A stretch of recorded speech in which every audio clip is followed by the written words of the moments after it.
Welcome to Whispers of Asia, a place where forgotten spirits still murmur through moonlit rice fields, where funeral chants echo beyond the grave, and where the line between the living and the dead blurs silently, slowly, and without mercy.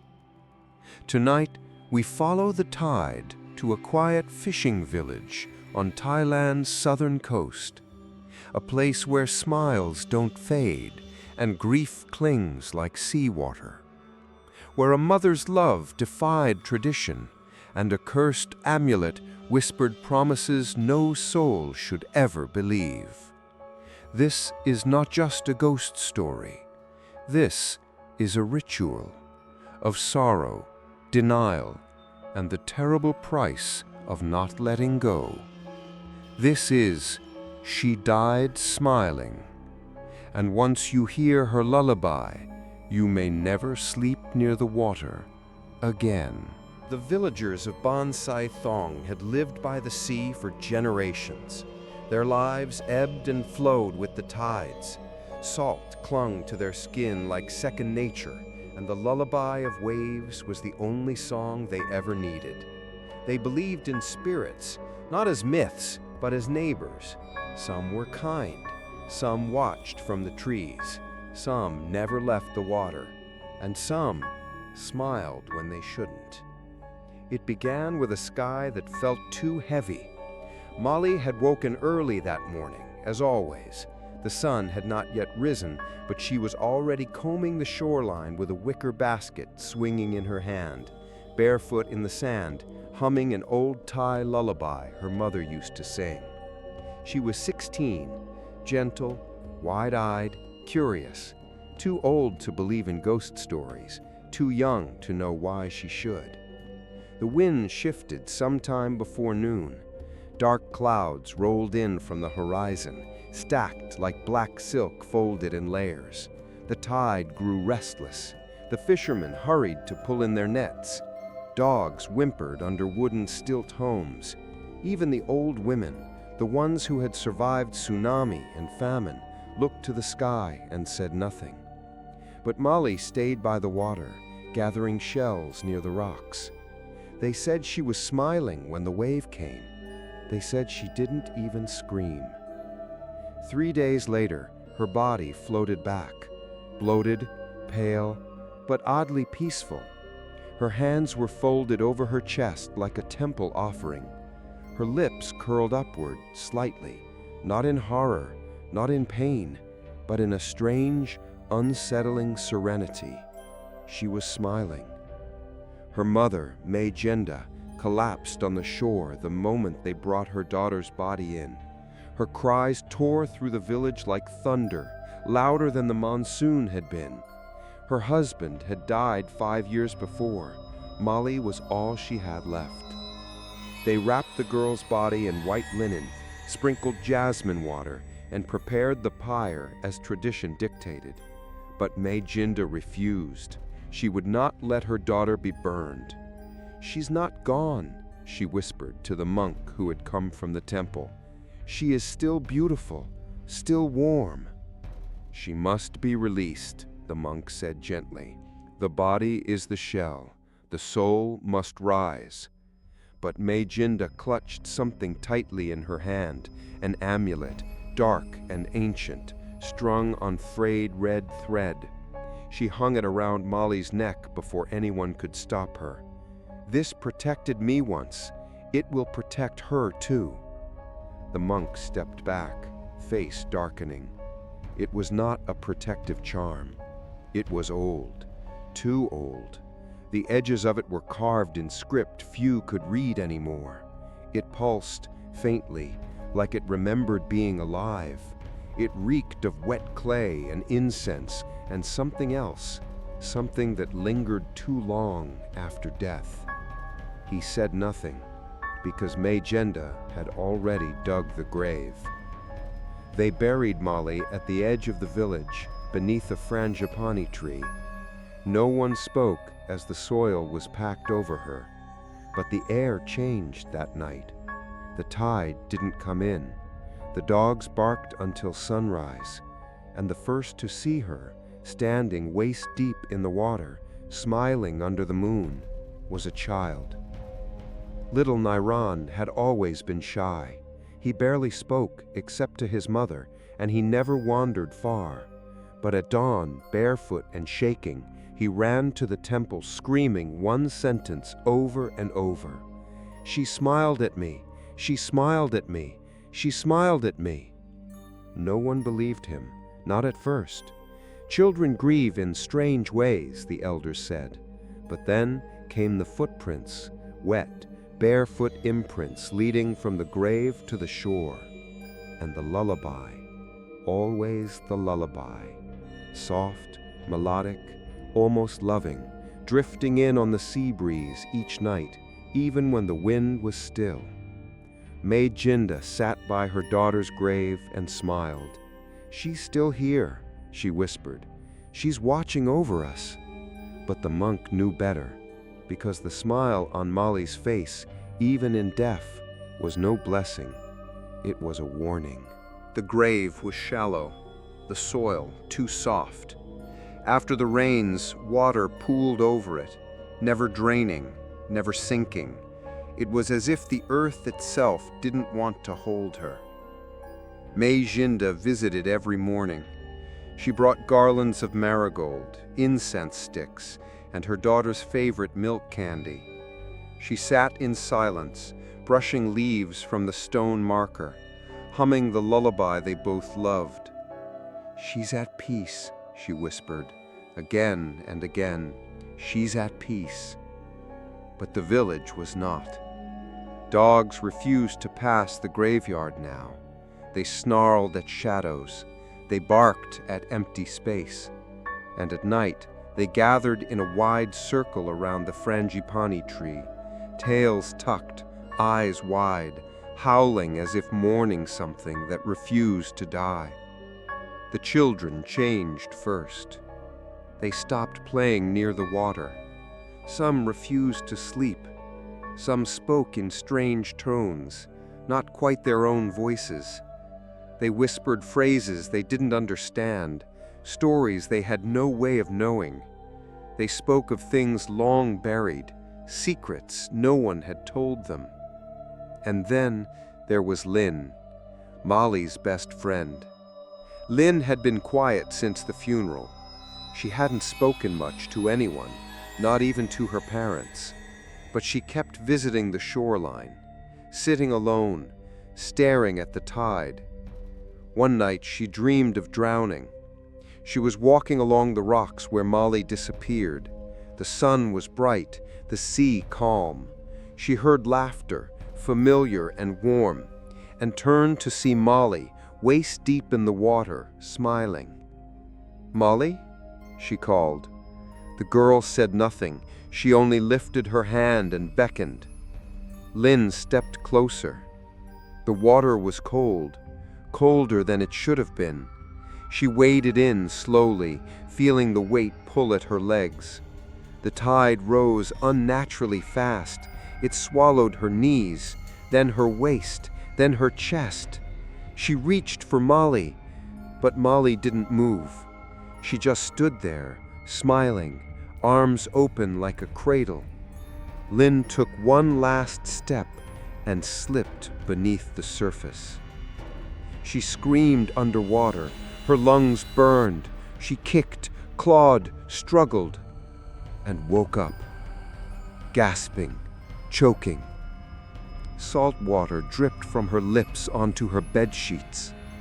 She had not been to the sea that night, but her skin was soaked. The next day, Lynn was feverish. She wouldn't eat. She wouldn't speak. Her mother found strange symbols scratched into the wood of her bedroom door, written in salt. And from her lips, as she slept, came a sound that made the blood in her veins run cold. A lullaby, the same one Molly used to hum. In the temple, Pra Anand burned incense and stared at the flame. He had returned 3 nights ago, unsettled by the mother's refusal, disturbed by the girl's smile and plagued by dreams of water. He saw Molly often now, not her face, but her shadow. She stood beneath the frangipani tree. She followed the tide. She lingered just outside the reach of firelight, always smiling. He opened a book of old funeral rites. There, in worn parchment, he found a warning. To bury a child unjustly taken by the sea is to trap her sorrow in the soil. If her hands are folded and her lips still smile, you have not buried your daughter, you have buried her grief. He returned to the grave. The sun was setting, casting red across the sky like blood spilled across silk. The wind had died, not even the leaves stirred. He knelt beside the soil and whispered a prayer. The dirt beneath him felt warm, not with sunlight, but with presence. He placed his palm on the mound, closed his eyes, and listened. It was faint, barely there, like breath against a mirror. A girl's voice, muffled, humming, beneath the ground.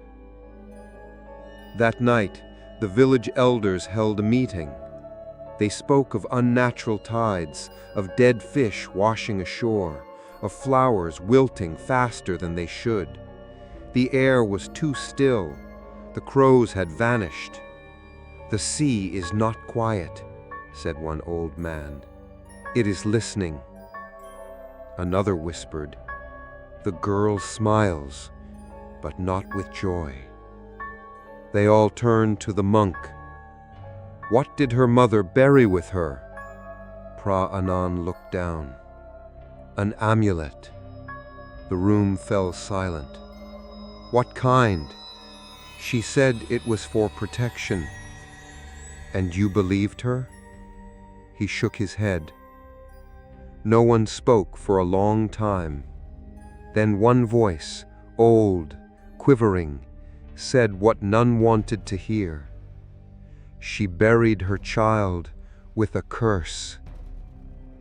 May Jinda sat alone that night, lighting incense in front of her daughter's photo. The picture had begun to warp slightly at the edges, moisture clinging to the frame. But Molly's smile remained unchanged, soft, serene, unnatural. Majinda kissed the photo's surface and closed her eyes. Behind her, from the shadows of the empty room, came the faint sound of wet footsteps. And then, humming, the lullaby. Not from her lips, but from someone else. Lin stopped speaking on the 7th day. Her voice didn't vanish. It changed.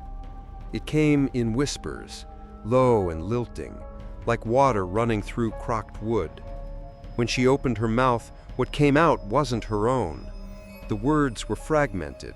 Some were in Thai, others were in dialects no one had used in generations. Sometimes she hummed. The lullaby, the same one Molly used to sing. Her parents thought she was grieving, but grieving girls don't leave puddles on the floor when they haven't stepped outside. They don't stare into bowls of water for hours, unblinking. They don't press their fingers to mirrors and trace unfamiliar symbols, backward, crooked, like glyphs from dreams. And they certainly don't wake up with sand in their hair, or salt drying in the corners of their eyes. The villagers were whispering now. They'd stopped going to the beach after dark. Nets remained dry. The boats stayed tethered to the shore. Something in the air had changed. Even the sea seemed aware, as if it listened, as if it watched. One fisherman reported seeing a girl walk into the tide at dusk. She didn't turn around. She didn't seem afraid. She disappeared beneath the surface, slowly, deliberately, as if returning to something that still remembered her name. But no one had drowned that week. Not yet. Mayaginda still visited the grave every morning.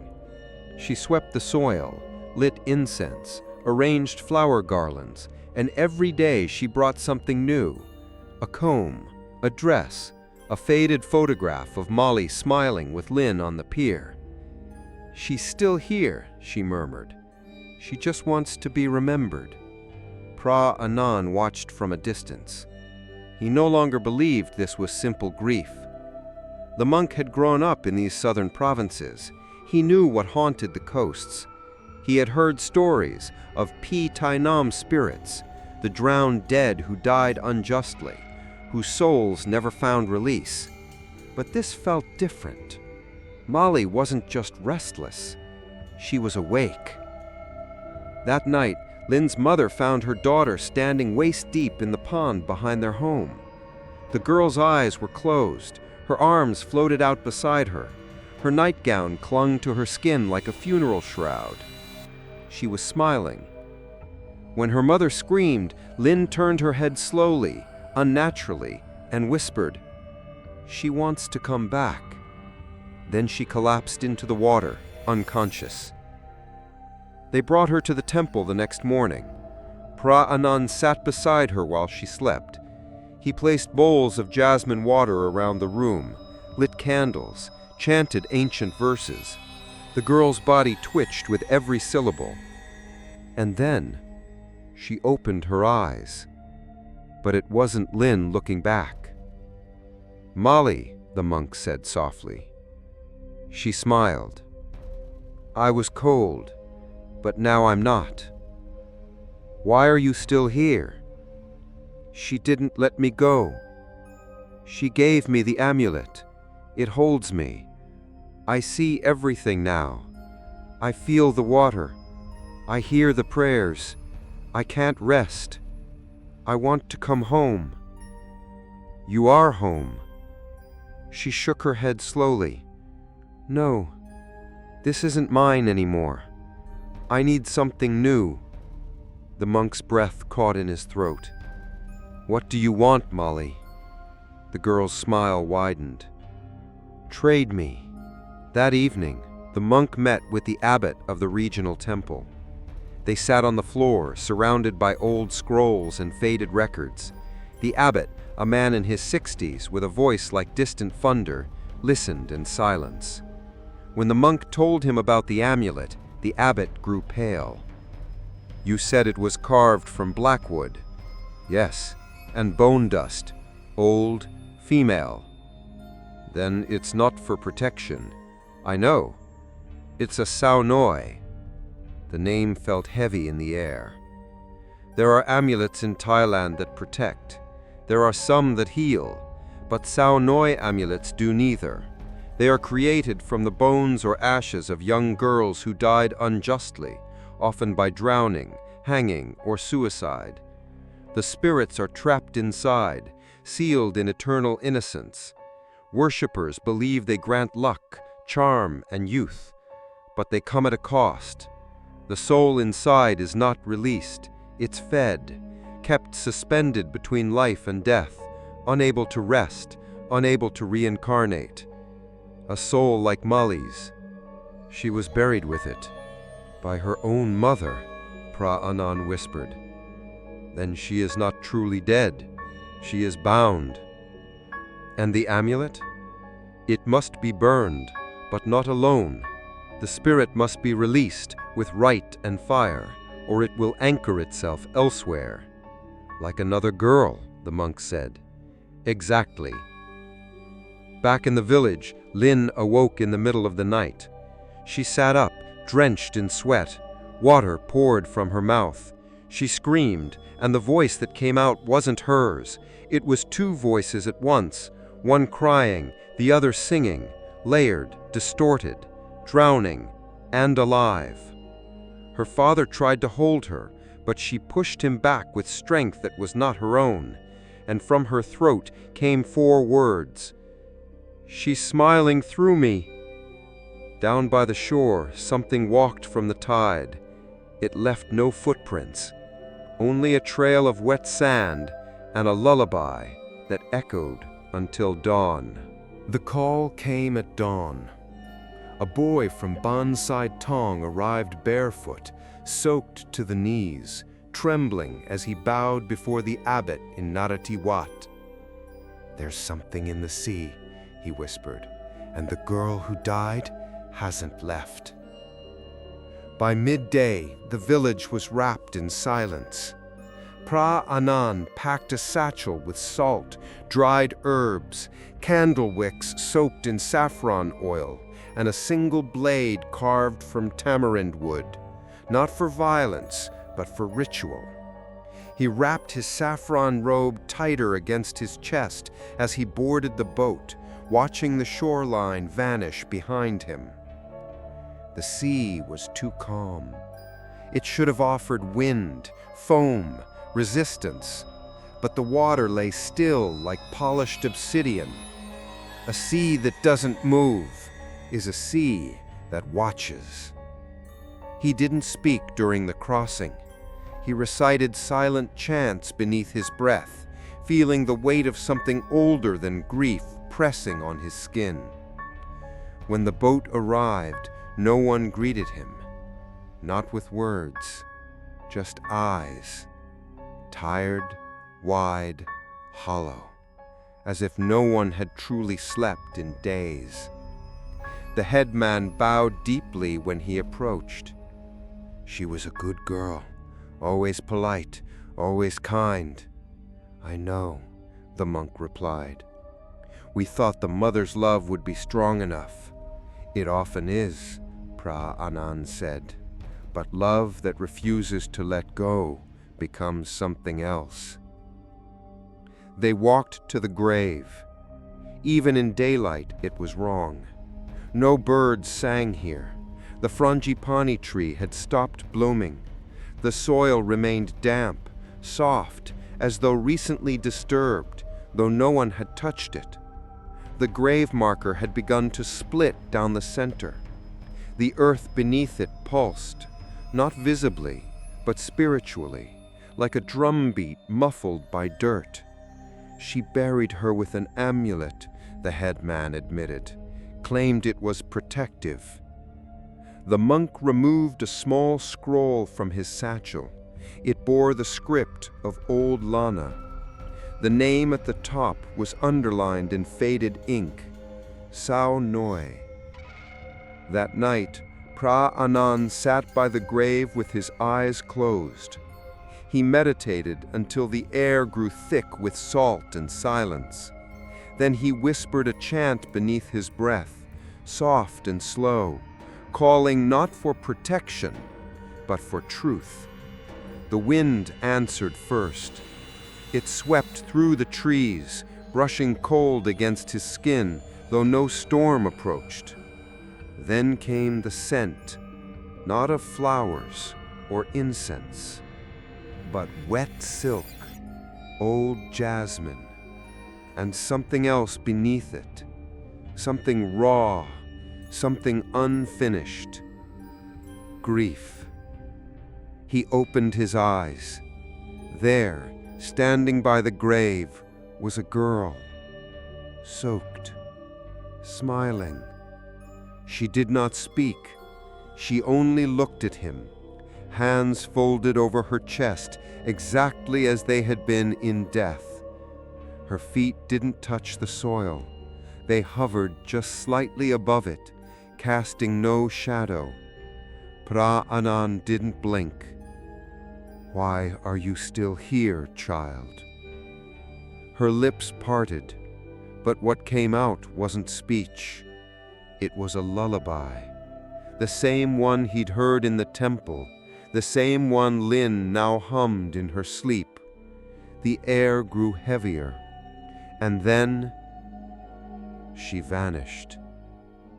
The next morning, he visited Lin. She sat on a mat, head tilted to one side, as if listening to something far away. Her eyes followed him without blinking. "Do you know who I am?" he asked gently. She nodded. "Are you Lin?" She paused, then shook her head. The monk felt a coldness rise in his chest. "Do you know Mali?" She smiled, not like a child, like something remembering how to pretend to be one. "She sings to me," Lin said. "She holds my hand when I sleep." "Why?" "She says it's cold. She wants to feel warm again. She says I don't need my body all the time. I can share." The monk felt a tremor run through the floor beneath them, barely perceptible, but there. "Has she asked you to do anything?" "Yes," Lin whispered. "What?" "She wants to come home." The monk left quietly. The possession wasn't complete yet, but it was close. Too close. That night, the monk returned to the grave alone. This time, he came with ritual tools. He lit candles soaked in oil, drew a circle of salt and ash, placed lotus petals in each corner. At the center, he laid a folded robe, a symbolic offering of release. He chanted. The earth did not move, the wind did not howl, but from the grave a single drop of water rose in air, trembling, and fell into the candle flame. It hissed, and the flame died. All at once, the salt circle broke. The air turned heavy, wet, the petals wilted, the candle wicks dissolved as if drowned, and then she appeared. Mali, but not the girl he'd seen before. Her skin was darkened by water and time. Her hair hung in wet ropes down her face. Her hands, once folded gently, were now clenched, fingers stiff and curled like claws. But her smile, it hadn't changed. "You are not at peace," he said. "I'm not gone," she replied. "You must move on." "I can't," she said. "She buried me. She chose this. The amulet, she gave it to me. She loved me. She wouldn't let me go. That love has turned to chain. I don't care," she whispered. "I'm still here. I can feel. I can dream." "But you can't live," the monk said softly. She tilted her head. "Not yet." Then she vanished. Pra Anan collapsed to his knees. The amulet. He needed to find it, not just to remove it, but to burn it. In the old record books of Naratiwat, there were only 3 confirmed cases of Sao Noi spirits that fully possessed the living. Each one ended the same. The body of the living wasted. The soul of the dead remained. And the mother who refused to let go lost both. May Jinda kept the second amulet hidden. Not the one she buried with Molly. That was sealed beneath the soil, wrapped around her daughter's neck like a promise that had never been meant to be broken. This one she wore. It hung beneath her blouse on a chain of red thread, knotted tightly so it would never fall. She never showed it to anyone, never spoke of where she'd gotten it, not even after Molly's death. But every night she touched it, and every night she whispered the same thing. "Stay close. Don't leave me. Just a little longer." Pra Anan stood beneath the frangipani tree as dusk fell over the village. The grave looked more disturbed now. The soil had sunk slightly, and mold grew along the stone marker like fingerprints reaching upward. The scent of wet earth was thick in the air, but there had been no rain for days. The monk placed 3 small candles around the grave and lit each one with a match carved from tamarind wood. He began to chant. The wind trembled. The flame of the first candle flickered, then burst into a tall blue spike before extinguishing itself. The second followed, then the third. A line of ash spread across the grave's edge. Something stirred beneath the soil. Not movement, not sound, but pressure. A spiritual weight that pressed into his chest like grief made physical. And in the center of it all, he felt the amulet, still intact, still hungry. That night, the monk returned to the village and knocked on Majinda's door. She opened it slowly. Her eyes were red-rimmed, but dry. Behind her, the house was dark, curtains drawn, candles lit. Molly's photo stood on a low shrine surrounded by fruit offerings and garlands that had begun to rot. "She's not at rest," he said gently. Molly said nothing. "The spirit lingers. The tide will not come in. The village is no longer safe." Still, she did not speak. "I know about the amulet," he said. That made her flinch. He stepped inside. The air was thick, as if incense had burned for days without pause. The house smelled of jasmine and decay. On the wall hung a child's dress, cleaned and pressed, as if waiting to be worn again. Majinda sat down slowly. "I wasn't supposed to keep it," she said at last. "Where did it come from?" "My grandmother," she whispered. "She said it was a charm for mothers who'd lost something, a way to hold on when the world wanted you to let go." "And you believed her?" "I needed to," she said. "After my husband passed, Molly was all I had left. When the sea took her, I wasn't ready." "You buried her with it?" "I thought it would protect her soul. I didn't know." "Yes," the monk said softly. "You did." The Sao Noi amulet is not easily mistaken. Black wood soaked in lustral water, dust from cremated girl bones pressed into the carving, thin script etched in curves that spiral inward, a maze that traps the soul within. It's not made to protect. It's made to preserve. Not the body, not the memory, but the emotion, the longing, the pain. Sao Noi amulets feed on grief. They drink from sorrow like leeches, and in return they give the illusion of presence, a whisper of a child's voice in the dark, a soft hand on the shoulder, a lullaby in the middle of the night. But every gift has its cost, and the longer it stays unburned, the more the spirit forgets it was ever human. "Molly is still here," she whispered. "She visits me." "That is not Molly," the monk said. "You're wrong. She hums the lullaby I taught her. She brushes my hair. She leaves flowers by the window." "It knows you. It remembers her, but it is no longer your daughter." Molly's hands shook. "I can't let go. Not again. She is trapped because you made her stay." Silence. Then, from the other room, the sound of water dripping. Steady. Deliberate.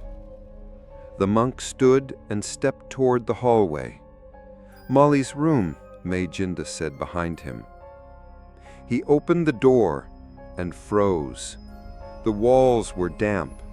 Water trickled from the ceiling, running in slow lines down the plaster. The bed was made, but the pillow was wet.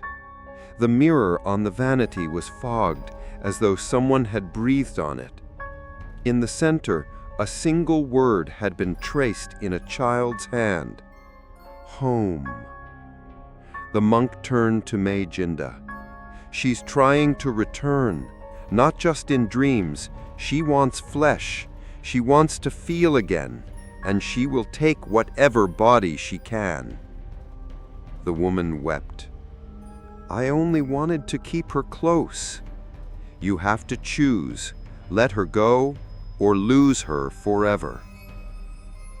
That night, he returned to the temple. He opened the oldest scrolls he had, ones bound with rice glue and faded ink. He searched for rituals older than cremation, older than prayer, rites that dealt with amulets made from the dead. There was only one. It required fire, but not just any fire. The flame must come from the mother's hand. The ashes must be scattered where the soul first wept, and the water that held her must be offered a name, so it may remember what it must release. Pra-Anan knew what that meant. The amulet must be burned, the grave exhumed, the tide called back, and May Jinda would have to let her daughter go. But she wasn't ready, not yet. And somewhere in the shadows, Molly waited, smiling. It began with the fisherman. Kiet was a quiet man, weathered, sunburnt, a man who spoke more to the sea than to people. He never believed in ghosts, didn't attend funerals, didn't bow to monks. If a spirit wants my soul, he once said, it'll have to drag it from the ocean myself. One morning, his boat returned without him. The nets had torn, fish were gone. The boat drifted ashore, empty, except for a handful of wet black hair knotted around the wooden seat. And in the corner of the hull, etched in salt across the planks, was a single word: Molly. 2 days later, Kiet stumbled from the tide, naked, shivering. His hands bled from deep scratches. His eyes were red, salt-burnt. He didn't speak. When they tried to bring him to the clinic, he screamed. "Too many voices," he cried. "Too many smiles! Too many smiles!" He clawed at his ears. He beat at his own chest. He tried to cut his mouth open. "They're smiling in the water!" he shrieked. "They're all still smiling, even when they drown!" The village was breaking. The tide stopped again, held back unnaturally, like the sea itself refused to touch the land. Fruits began to rot faster. Livestock fell sick. Crows returned but wouldn't land. At night, the air was filled with the scent of frangipani and seawater. Old women said they heard children laughing beneath their homes. And always, the lullaby, floating in on the wind like a song half remembered in a dream you didn't want to have. Lynn's condition worsened. She no longer slept, only stared. When she blinked, water pooled at the corners of her eyes. When she spoke, her voice was double-toned. One was hers, the other not. And when the monk approached, she smiled. Not a friendly smile, not a grieving smile, a knowing smile, as if she had waited lifetimes to be seen. "She's almost through," Pra-Anan whispered. He poured a circle of blessed ash around her bed, chanted protective verses, but the salt kept dissolving. The flame of every candle bent toward her. "She wants Lynn's body," he told the elders. "Why the girl?" they asked. "Because Molly knew her, trusted her. The spirit cannot force its way into strangers, but through love it enters freely." That evening, Lynn's father heard splashing behind the house. He stepped outside. At the edge of the flooded rice field stood his daughter, waist deep, her dress floating on the surface. She was looking at the moon. He called her name. Slowly, she turned around. Her face was pale, blue around the lips, but she was smiling. "I'm not cold anymore," she said. He rushed toward her, but as he reached the water, she vanished, submerged in an instant. He dove in after her, but the field was empty. Only the lilies remained, floating, smiling. At the temple, Phra Anan prepared a ritual, but something in him had begun to crack. Each night he meditated, he felt her closer. Each time he whispered her name, he felt the air respond. And each time he tried to light incense for Mali, the flame curled inward and died. Back at May Jinda's home, the mother began changing too. She no longer left the house. She rearranged the furniture exactly as it had been before Mali died. A chair at the table for her daughter, her slippers by the door, her toothbrush beside the sink. She began cooking meals for two. She sang lullabies to an empty room. She spoke to someone who was never there, or worse, was. And when the monk visited, he found her kneeling before the photo shrine, a smile on her face identical to Mali's. Tired, hollow, devoted. He saw the amulet around her neck, glowing faintly. "She comes every night," she said softly. "She touches my hair, she brushes my cheek, she sings." "That's not Mali," Phra Anan warned again. May Jinda turned to him slowly. "But it feels like her." He left in silence. The possession had begun, not just of Lin, not just of May Jinda, but of the entire village. Through memory, through grief, through denial. Later that night, Lin's father found a puddle under his daughter's bed. Not water, seawater. It smelled of lilies, of rot, of something long submerged. And in the center, drawn in wet fingers across the floor, was a single phrase. "I'm still here." At the beach, a child walked barefoot toward the tide. She said a girl was calling her. The villagers pulled her back just in time, but when they asked what the girl had said, her answer chilled every soul on the sand. She said she needs a new mother. She said her old one is breaking. In his final meditation before dawn, Phra Anan lit one last candle. He whispered Mali's name. This time, the shadows answered back, not with a voice, but with a song. The lullaby, sung by hundreds of voices, all smiling, all waiting. Lin had not spoken in 2 days, not in words, but each morning her family found messages, scrawled across walls in damp fingerprints, etched into steamed-up windows, scratched gently into the surface of wood with fingernails that were no longer hers. Always the same curved, childlike letters, always written in salt. She hears you. She wants out. She's not the only one. Phra Anan sat by her bedside, watching. She no longer blinked. Her body remained still for hours, breath slow, shallow, like someone in water saving air.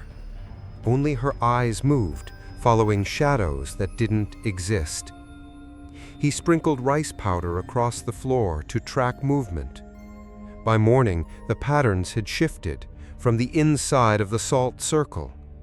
Something was walking inside Lin's mind and leaving wet footprints behind. That afternoon, the monk returned to the temple and opened a forbidden drawer, one that hadn't been touched in decades.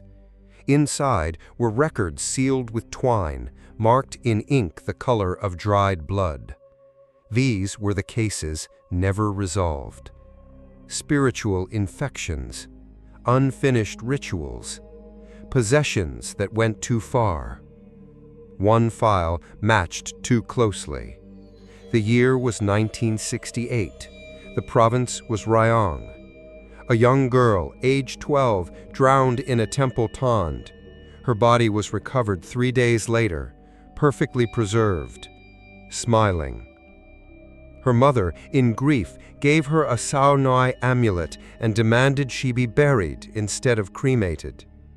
Within weeks, the village reported strange dreams, children speaking in other tongues, a lullaby drifting in on windless nights. The girl's best friend began sleepwalking. She left written messages in ash and salt. She disappeared into the pond and was never found again. The file ended with a single sentence. The spirit must be burned, or it will live forever. Pra Anand's hands trembled. This wasn't just grief. It was ritual memory. The curse was repeating itself. Back in the village, Lin's mother awoke to the sound of scratching. She rose in the darkness and followed the sound, soft and slow, like wet fingernails on wood. It came from inside Lin's room. She pushed the door open. Lin sat upright in bed, her hands folded in her lap. Her eyes were closed, but her fingers moved on their own, slowly, deliberately, carving symbols into the wooden floorboards, over and over. The same shape, the shape of a spiral, with a smiling face in its center. The next morning, the village shrine was found desecrated. Every statue of Buddha had been turned to face the wall.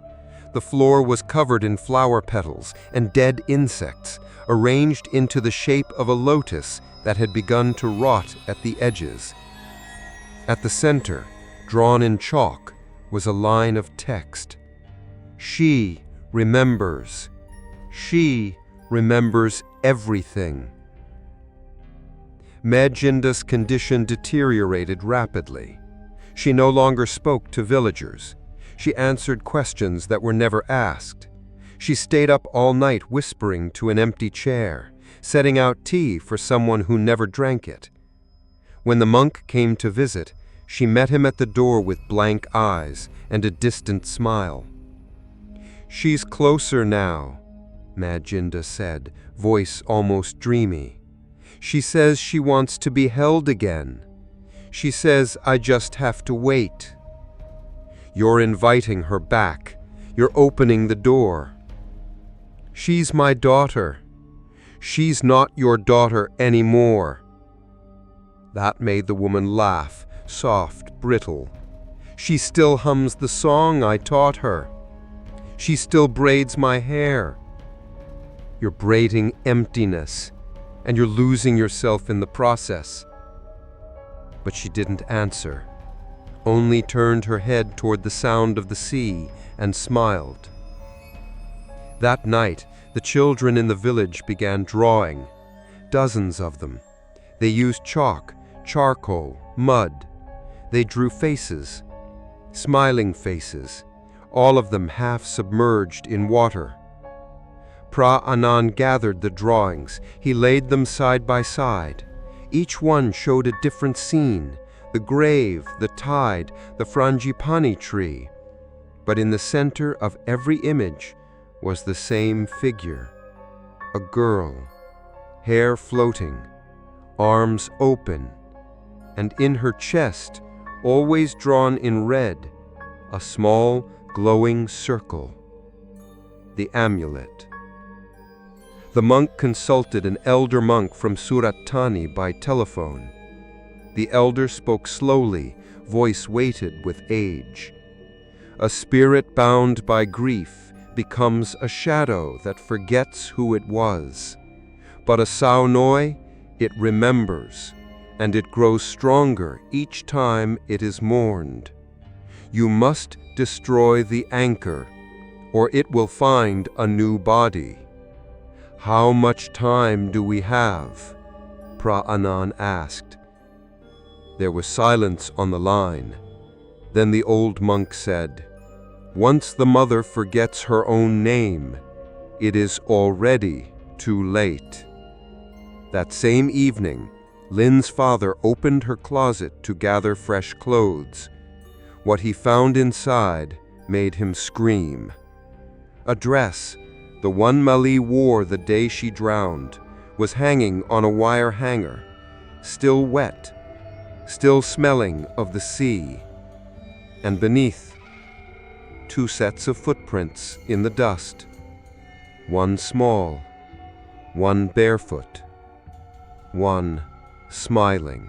The tide finally came back, but it didn't move the way water should. It crept, silent and slow, without foam, without sound.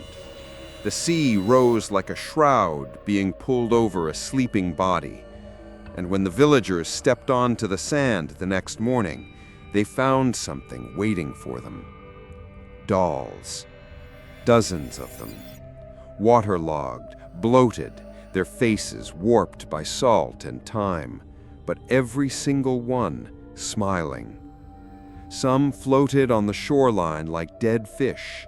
Others were half buried in the wet sand, arms raised as if reaching.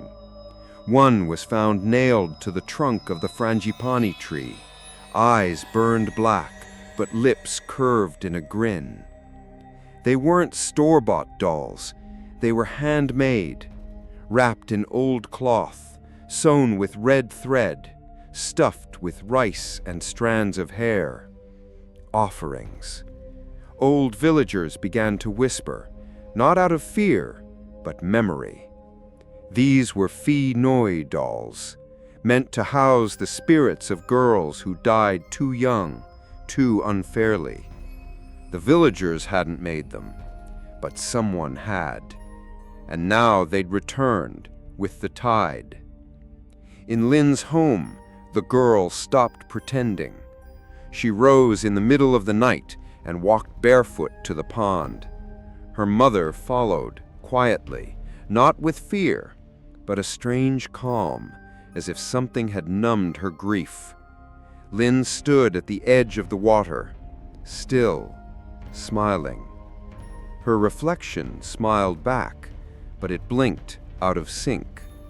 Behind her, her mother whispered, "Mali." She turned her head slowly.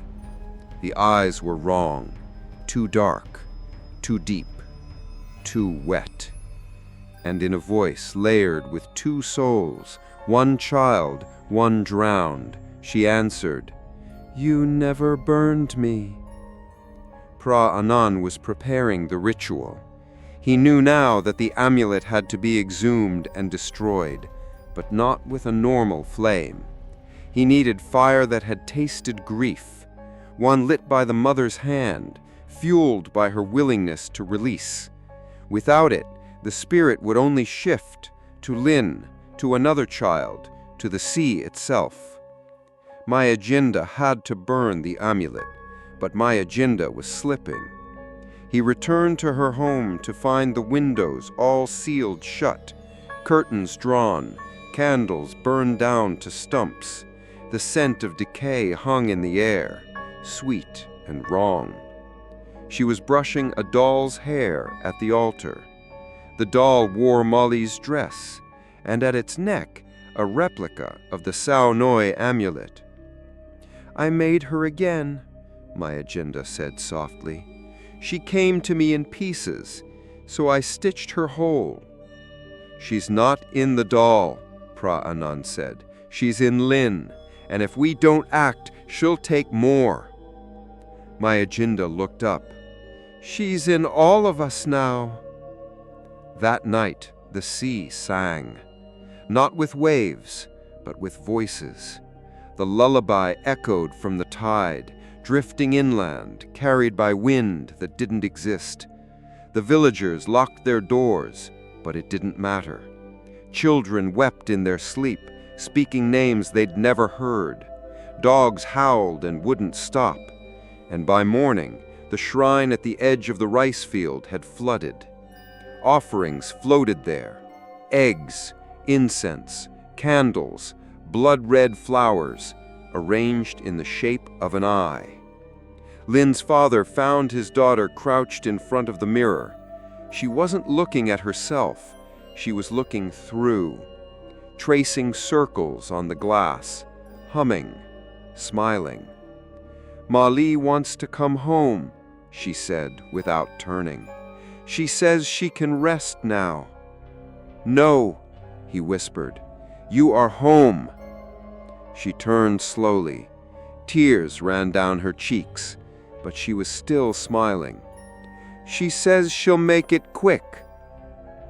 Pra Anand couldn't wait any longer. He gathered villagers at the temple.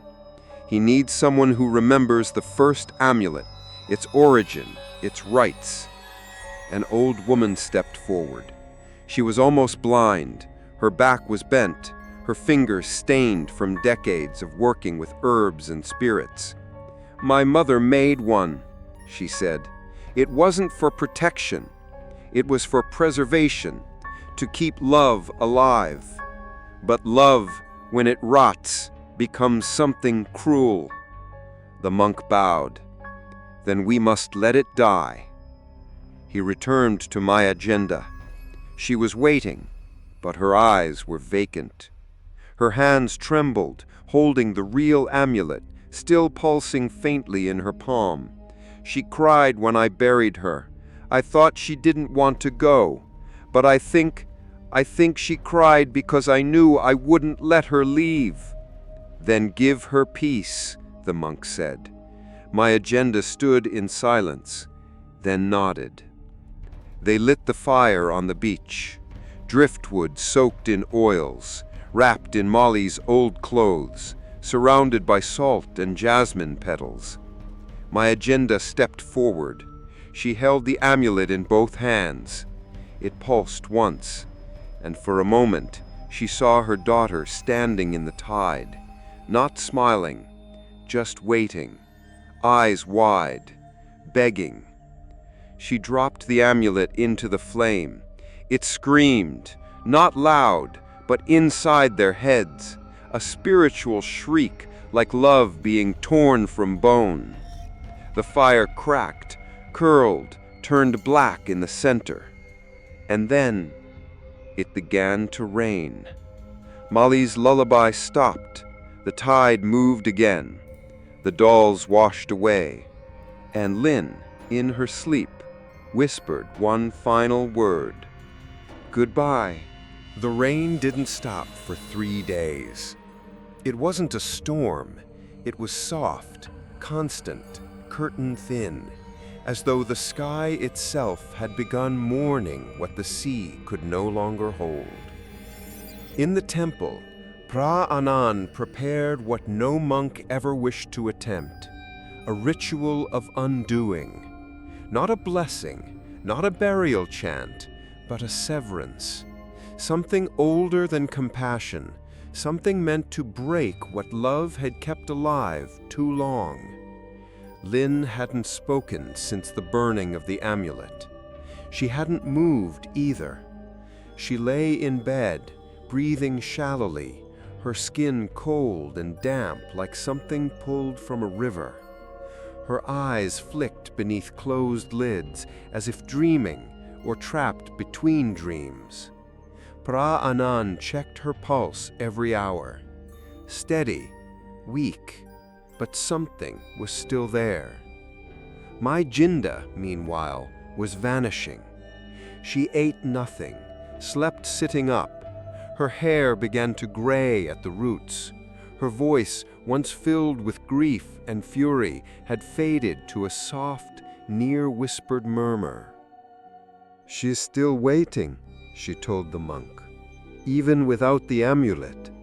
He said, "She can't return now. You set her free." My Jinda shook her head gently. "I only freed her from the earth, not from me." The monk returned to Molly's grave just before dawn.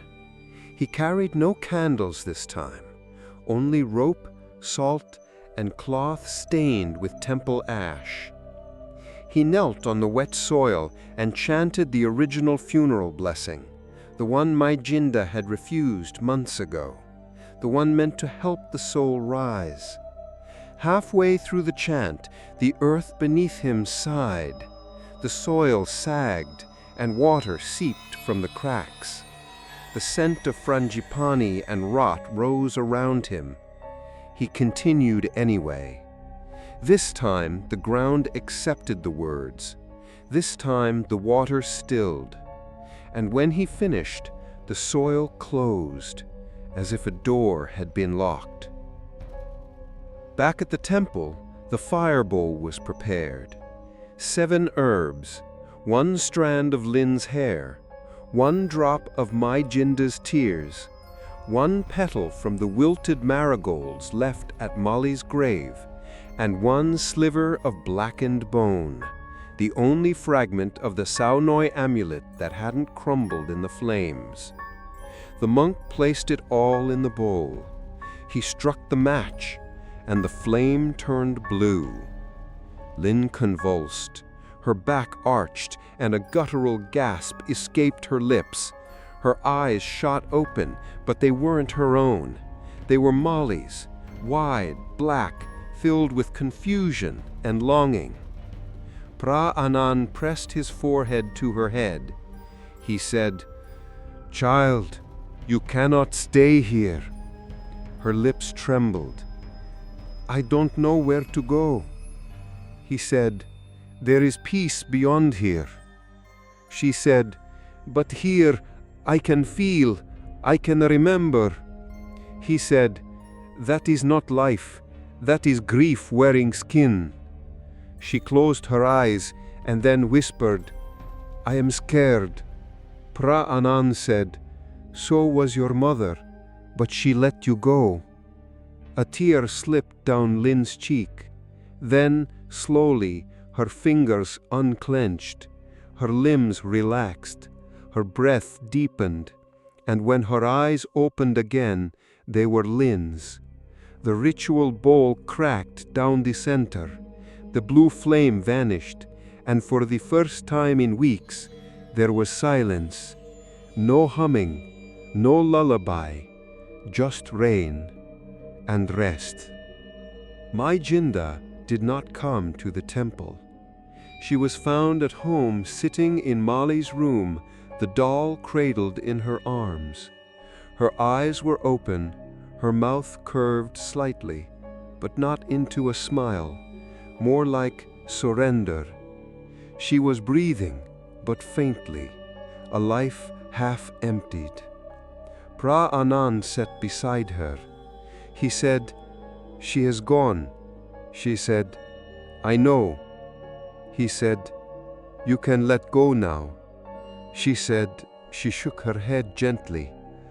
"I already did. That's why I feel nothing." The monk stood up. "Some grief cannot be burned. Some wounds do not scar. They stay open like graves no one dares to fill. But at least the soul was free, and sometimes in the work of spirits and silence, that was enough." Outside, the rain slowed, the sea breathed, and for the first time in months, no one smiled in their sleep. The village thought it was over. The amulet had been burned, the ritual performed. Lin had returned to herself, silent but safe, and the tide had finally begun to breathe again. But the thing about spirits born from grief, they don't always leave. Sometimes they wait. And sometimes they find a new home. Myjinda began to speak in her sleep, not in fear, but in conversation. She murmured lullabies. She answered questions no one asked aloud. She laughed, a low, contented sound, and reached for someone who wasn't there. Pra Anan, upon hearing this, returned to her home to perform a final cleansing. But when he arrived, he found her humming to an empty chair, a chair she had pulled from Molly's room. "I dreamed we were together," she said. The monk lit incense and walked the perimeter of the house. The flame dimmed each time he neared the windows. "The spirit is gone," he said, "but the echo remains." Meginda smiled faintly. "Sometimes an echo is all I need." That night, something changed. The flowers left on Molly's grave bloomed again, black, not with rot, but with some twisted, unnatural vitality. The frangipani tree's roots began to rise through the soil, curling like fingers reaching out. Children who passed the grave started covering their ears, saying the ground hummed. And on the fourth night, Lynn screamed. Her father found her trembling on the floor, clutching her chest. "My heart hurts," she sobbed. "It's not beating right." When the doctor came, he found nothing physically wrong. But when he pressed the stethoscope to her chest, he swore he heard 2 heartbeats, one faint, one distant, one not hers. Pra Anand returned to the temple and fasted for 3 days. He refused food, refused water. He sat in silence, meditating before the cracked ritual bowl. On the 3rd night, he saw her again. Not Lynn, not Molly. Something in between. A shadow with eyes, a face half-formed, its features flickering like candlelight, sometimes young, sometimes skeletal, sometimes featureless. And it whispered, "You opened the door, but you never closed it." He awoke gasping, drenched in sweat. A stream of salt water ran from his eyes, though no sea breeze touched the room. The possession hadn't ended. It had transferred from girl to mother. Meginda began to deteriorate. She refused to eat anything but food she had once cooked for Molly. She moved objects in the house at odd hours, placing cups on the floor, bowls on windowsills, incense in the fridge. She left messages written in lipstick across mirrors, messages only Molly would have understood. "Your shoes are by the door. Don't forget your red umbrella. I saved the seat by the window for you." And at night, she sang. Neighbors began to avoid her home. One claimed they saw a child's shadow moving through the kitchen at midnight. Another heard someone brushing hair rhythmically for hours, even though no lights were on. Children reported hearing knocking from beneath the floorboards, gentle, rhythmic, like someone patiently waiting to be let out. Pra Anand returned again. He found Meginda sitting on the floor, combing the air, not brushing her own hair, but brushing something invisible on her lap. She looked up with hollow eyes. "She told me she found a way to stay." He stepped closer. "Who told you?" Meginda smiled, then whispered, in a voice that was not hers, "You should have burned the whole house." The monk backed away. This wasn't possession by force, it was invitation. The grief had become fertile ground. The love, uncut and unhealed, had become a door. And now, Molly, or whatever wore her face, had planted herself inside her mother like a seed. That evening, Lynn's father heard the lullaby again, but this time it came from beneath the house. He followed it down to the crawl space, flashlight in hand. He expected rodents. He found dolls, dozens of them, all made from rice cloth and old fabric, all stitched with red thread, all bearing the same smiling expression, and all soaked, freshly soaked, in seawater. The possession was no longer just spiritual. It was becoming ritual, an act repeated, a habit reborn, a daughter's memory reanimated, not in flesh, but in echo and shadow. Pra-Anan returned to the temple and rewrote the funeral script. This time, not for Molly, not for Lynn, but for May Jinda, because the woman they knew was already gone. And if the spirit wasn't released from her soon, the village would not be haunted by a ghost. It would be led by one. The grave was no longer still. The earth pulsed like breath beneath soil. Tiny bubbles rose from cracks in the ground, not from gas or rain, but from something beneath, something watching. Pra-Anan returned to it at dawn, carrying the last object he never thought he would need, a torch wrapped in white cloth, sanctified, silent, prepared not for light, but for judgment. He stood over the grave and chanted slowly. This time, no wind came, no birds moved in the trees.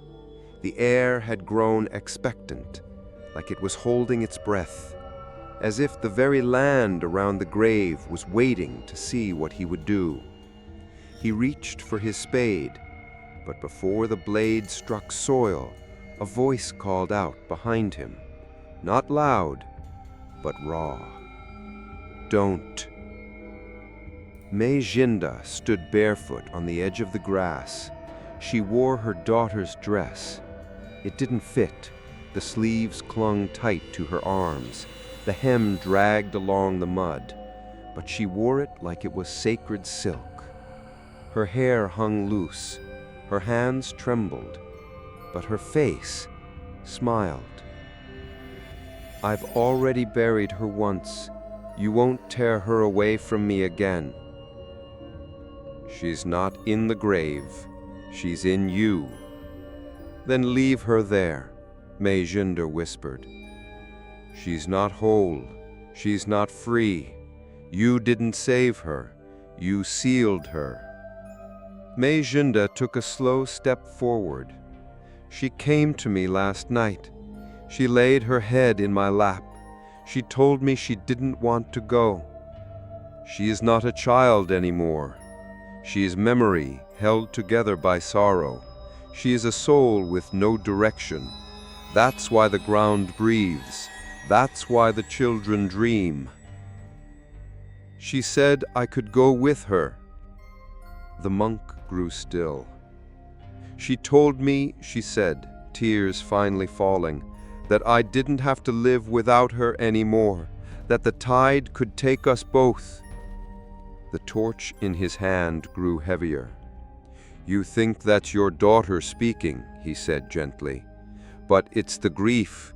The spirit knows what you want to hear. I don't care, she mobbed. She's all I have left. Pra-Anan stepped forward. If you love her, truly love her, you have to let her burn. At that, May Jinda fell to her knees. Rain began to fall, soft at first, then harder, drumming the soil, the monk's robe, the grave. The grave sank an inch. Pra-Anan knew time had run out. The spirit had grown bold. The boundary was breaking. One final ritual would not be enough. He had to cleanse it all. He knelt. He pressed the torch into the soil, not to light it, but to consecrate it. He whispered the final words. May sorrow return to silence. May longing return to dust. May love unbound now rise. He struck the flint. The flame caught, and the grave caught fire. Not like dry grass, but like oil. The soil hissed and buckled. Steam rose in thick, choking plumes.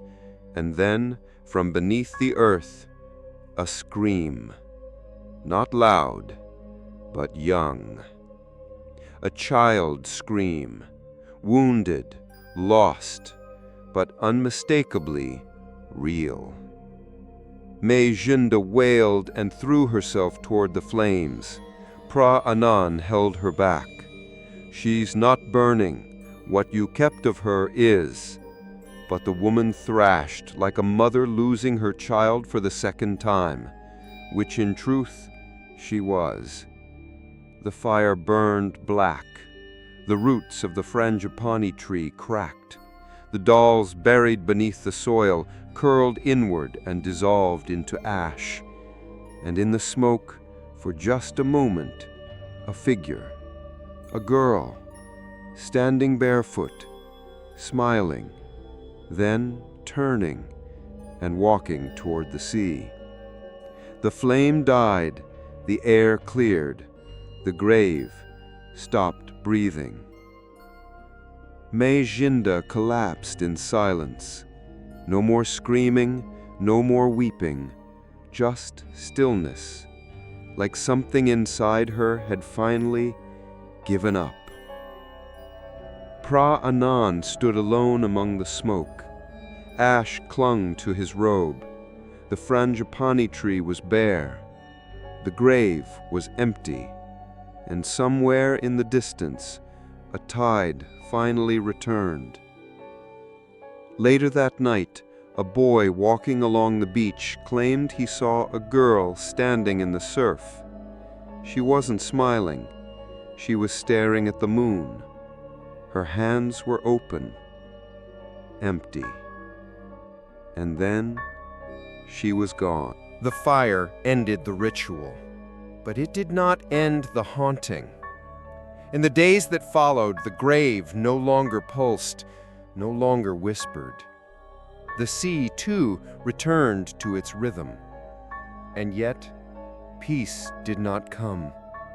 It only shifted, like breath drawn in, but never let out.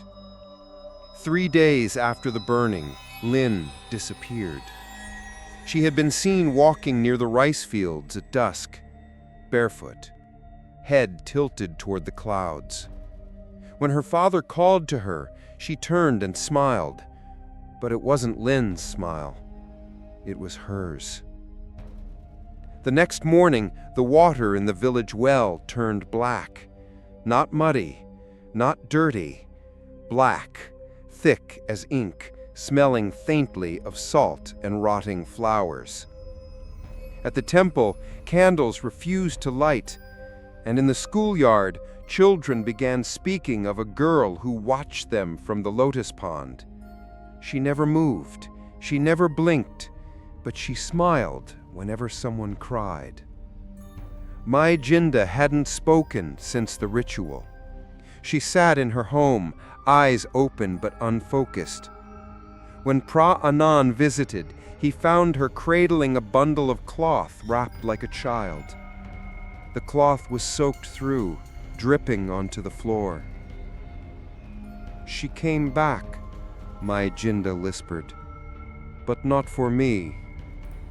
"Who, Jinda?" the monk asked. She looked up.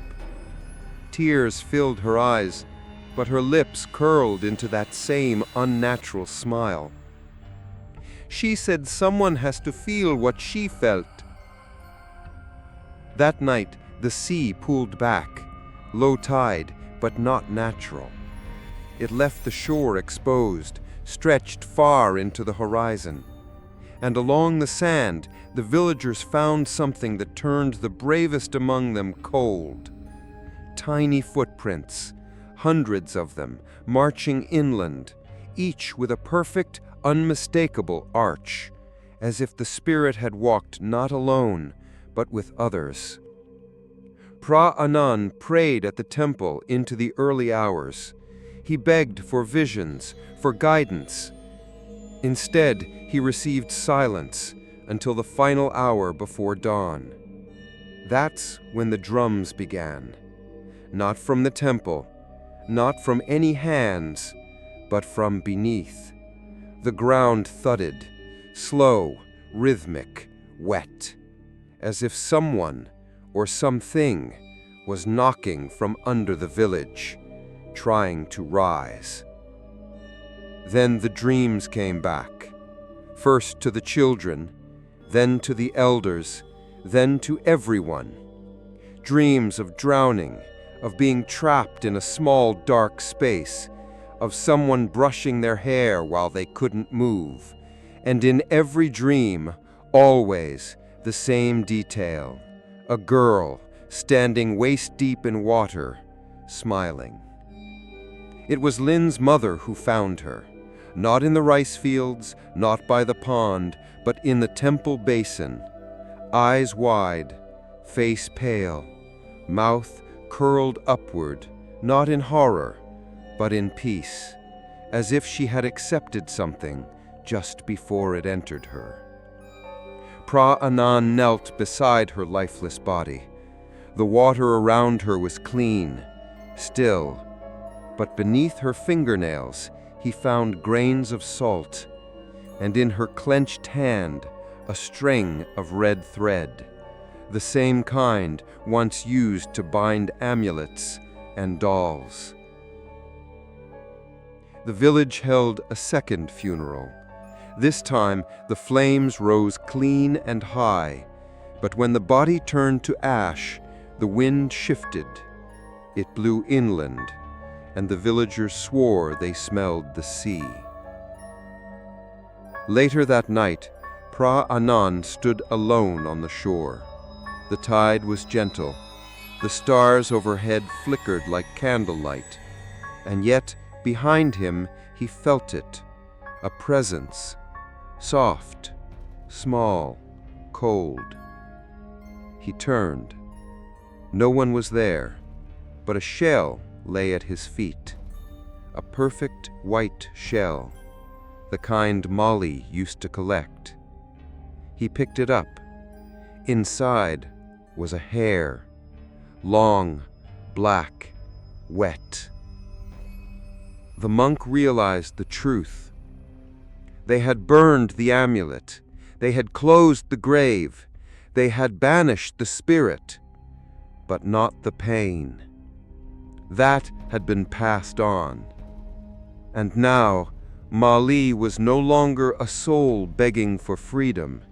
She was a wound that refused to heal. And wounds spread. It began with the soil, black again, wet again, not from rain, but from below. The grave had long been burned, its offerings turned to ash, the cloths torn, the amulet shattered. And yet, at dawn, the ground behind May Jinda's house bloomed with frangipani, not white, not yellow, but red. Dark red, so deep it looked like blood clotted into petals. The villagers stared in silence. No one spoke of it. No one touched it. But they all felt what it meant. She wasn't gone. She had only retreated. Pra-Anan knew what had to be done. Not a blessing, not a prayer. This time there would be no ritual, only fire. True, unrelenting fire. Not to release a soul, but to deny one. To seal the space where grief had built its home. To make sure no one else wore Molly's face again. He returned to Majinda's house. She was already waiting, still in Molly's dress, still cradling a doll that had begun to breathe in her arms. When the monk stepped inside, the air was different. He couldn't describe it. Thick, but not humid, warm, but not alive. It smelled of something sweet and dead. Majinda rocked back and forth. She said she wants more now, she whispered. The monk looked around the room, salt drawn on the floor, photographs turned to face the wall, the mirrors covered in black cloth. She told me fire didn't stop her, it only reminded her. Of what? Majinda lifted her eyes, and for the first time, Pra-Anan realized she wasn't fully there anymore. Her voice, her posture, even her smile, it wasn't hers. She remembers what it felt like to drown. He lit the first torch at the doorway. The flames hissed, the wind rose. He moved to the corners of the house, leaving flame in every one. The fire caught fast, as if the house had been waiting to burn. The dolls began to cry. Not scream, cry. Soft, innocent, terrible. Majinda didn't move. She just stared into the smoke, rocking gently as the doll in her arms blinked, real tears falling from stitched eyes. "You must come out," Pra-Anan begged. Majinda smiled. "She's warm now," she said. "She just needed someone to hold her again." The fire licked up the walls. The salt on the floor turned black, then cracked. A lullaby played, not sung, but played, as if plucked from the flames themselves. The same lullaby Molly once hummed by the sea, the same one her mother had sung in the womb. Pra-Anan stepped into the smoke, coughing, reaching, but Majinda was already gone. Not dead, gone. Folded into the fire with the spirit she had once refused to release. She had gotten her wish. Together again, forever. The flames tore through the home, roof collapsed, walls split. And when it was over, nothing stood, only ash, and one object untouched in the center of it all, a tiny, melted smile.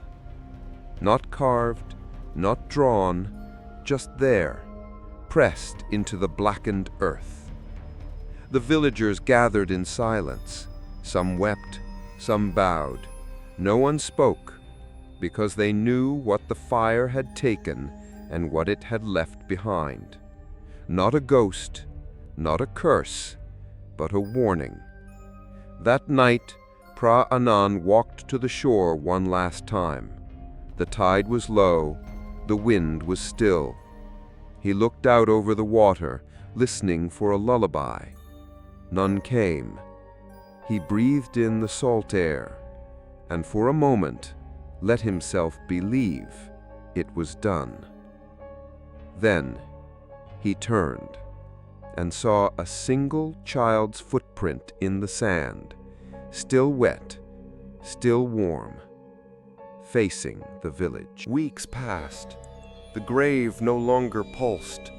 The sea no longer sang. The lullabies were silent. And the village slowly, hesitantly began to breathe again. Fishermen returned to the water. Children played by the shore. The rice fields glistened green after the rains. But no one spoke Molly's name. Not in whispers, not in memory. She had been laid to rest in flame, in ash, in prayer, and to say her name aloud felt like knocking on a door they had just sealed shut. Pra-Anan stayed behind. He swept the temple each morning with salt water. He rewrote the funeral chants to include a line he'd never thought he would need. Let not the soul be kept by longing. And every night he sat by the sea, staring into the horizon as though waiting for someone he knew would never return. The villagers no longer visited Ma Jinda's home. There was no home to visit. All that remained was a flattened square of scorched earth, where flowers refused to grow and even the weeds turned away. The land had been claimed by fire, and fire had taken what the sea could not. One day a new family arrived, from another province, young, hopeful, unaware. They built a modest home near the shore, where the sea breeze cooled their small porch and the air smelled clean. The mother sang to her baby. The father carved boats in the yard. At night, they left offerings at the village shrine, just as they were told. But they didn't know the full story, only that the villagers bowed a little deeper whenever they passed the old fire-scorched plot of land. One evening, the couple's daughter, no more than 6, wandered toward the beach at sunset. She came running back a few minutes later. "Who were you talking to?" her mother asked. The girl paused, then pointed toward the waves. "There's a girl in the water," she said. The mother smiled. "Probably your reflection, sweetheart." But the child shook her head. "No, she's under the surface. She was smiling." The villagers said nothing. They'd learned to let the sea keep its secrets. Pra Anan visited the girl days later, bringing her a wooden lotus toy as a gift. As they spoke, he noticed her drawing on the porch with charcoal. He glanced down at the paper. A girl, standing waist-deep in the tide, hair long, eyes wide, and in her chest, a spiral, drawn in red. "Who is that?" he asked. The girl smiled. "I don't know, but she said she remembers me." Pra Anan felt his breath catch. He knelt beside the child. "She didn't tell you her name?" The girl shook her head. "But she said she used to live here." "Did she ask you anything?" "She said the sea is cold and she wants to be warm again." That night, Pra Anan returned to the beach one last time. He didn't bring candles or chants or salt, just silence. He stood at the water's edge and listened. Nothing. Only wind, only waves, only the hush of a world that should have been at peace. And yet, as he turned to leave, a lullaby rose on the breeze, so soft, so distant, almost imagined. Almost. In the sand, a single shell sat waiting for him. Inside, a smiling doll's face, half buried, half formed. Not a curse, not a threat, just a memory, one that refused to drown. She died smiling, but she never stopped looking back.